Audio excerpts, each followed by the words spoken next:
ফুটবলে যদি রিজেক্ট ডিওর দেবার নিয়ম থাকতো নিঃসন্দেহে এই অ্যাওয়ার্ড উঠতো এমিলিয়ানো মার্টিনেজের হাতে। আস্টন ভিলা সমর্থকদের কাছে বিদায় নিলেন, জায়ান্ট কোনো ক্লাবে যাবেন দেখে। বাস্তবতা হচ্ছে বড় কোনো ক্লাব তাকে নিচ্ছে না দলে। বার্সেলোনা, রিয়াল মাদ্রিদ থেকে শুরু করে ম্যান ইউ, চেলসি সব জায়ান্ট ক্লাবই তাকে রিজেক্ট করছেন। অবশেষে ক্লাব না পেয়ে ইমি ফিরে গেলেন পুরনো ঠিকানা অ্যাস্টন ভিলাতে। তাহলে কি এই গোলকিপার এডারসনদের মতো জায়ান্ট ক্লাবে খেলার যোগ্যতা রাখেন না? সেই সব প্রশ্নের উত্তর থাকছে রিপোর্টে। বাজ পাখি, অতন্দ্র প্রহরী, ভালোবেসে এমন কত নামে আর্জেন্টিনা ভক্তরা তাকে করেন ডাকাডাকি। অতিরঞ্জিত ভক্তরা তো আবার এক কাঠি সরেশ তার নামের পাশে জুড়ে দিয়েছেন বিশ্বসেরা গোলকিপারের ট্যাগলাইন। কিন্তু প্রশ্ন জাগে, এ কেমন বিশ্বসেরা গোলকিপার বলুন তো, যে কিনা ইউরোপের জায়ান্ট দলে যাওয়ার স্বপ্ন এঁকে নিজ ক্লাব সমর্থকদের বিদায় জানালেন। এরপর বিশ্ব মিডিয়াতে খবর ছাপা হলো মার্টিনেজকে বার্সেলোনা, ম্যান ইউ, চেলসি সবাই পেতে চায়। কিন্তু বর্তমান বাস্তবতা হচ্ছে কোনো ক্লাব না পেয়ে একের পর এক রিজেক্ট খেয়ে ফিরে এসেছেন অ্যাস্টন ভিলাতে। এটাই কি তবে একজন বিশ্বসেরা গোলকিপার? এমি মার্টিনেজ কি আসলেই অ্যালিসন এডারসনের সমতুল্য?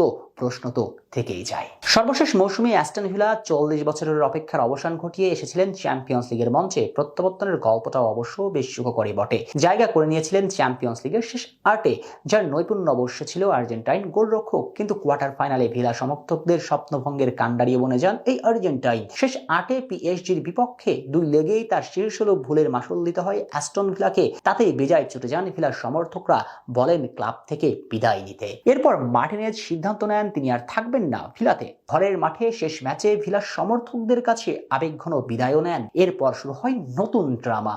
একের পর এক রিউমার্স আসতে শুরু করে। কখনো বার্সেলোনা, কখনো ম্যানচেস্টার ইউনাইটেডের সঙ্গে ডিল করতে চলেছেন এমি ভক্তরাও তাকে জায়ান্ট ক্লাবে দেখার স্বপ্ন আঁকতে শুরু করে, যাতে ক্লাবের অর্জনে অ্যালিসনের সমান হতে পারেন এই গোলকিপার। কিন্তু চাইলে কি আর অ্যালিসন বেকার হওয়া যায়? না, যায় না। এমি মার্টিনেজের মতো গোলকিপাররা ক্লাবের অর্জনে লিভারপুল বাজ পাখির মতো হতেও পারবেন না।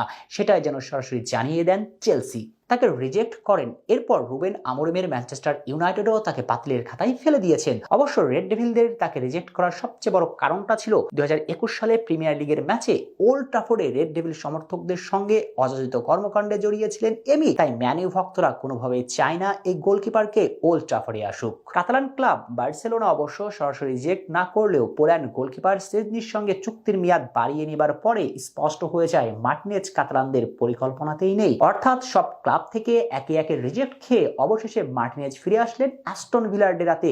খবর আছে প্রি সিজনকে সামনে রেখে শুরু করেছেন অনুশীলনও। তাই সব মিলিয়ে বলাই যায় এমি মার্টিনেজ একের পর এক ক্লাব থেকে রিজেক্ট খেয়ে নিজের ঘরে ফিরেছেন।